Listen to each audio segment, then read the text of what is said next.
40 வருடங்களுக்கு முன் 80களில் வாழ்ந்த இனிய வாழ்க்கை.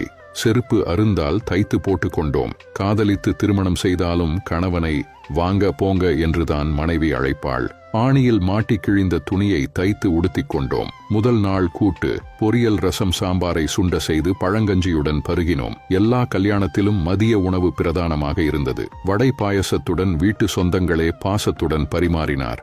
ரயில் பயணத்திற்கு புளி சாதமும் எலுமிச்சை சாதமும் கட்டி சென்றோம். பெரும்பாலும் பேருந்தில்தான் போனோம். பள்ளி மாணவர்கள் குழந்தைகளாக இருந்தனர். இளையராஜா தான் எங்கும் ஒலித்தார். பாடல்களின் வரிகள் புரிந்தன.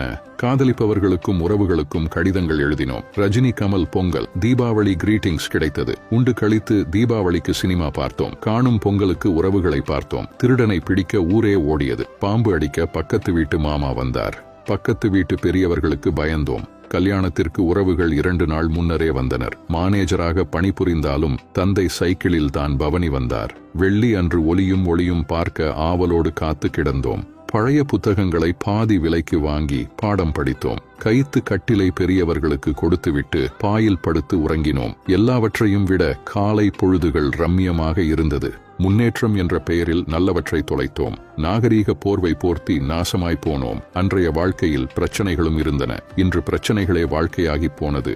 அனைவருக்கும் பகிருங்கள்.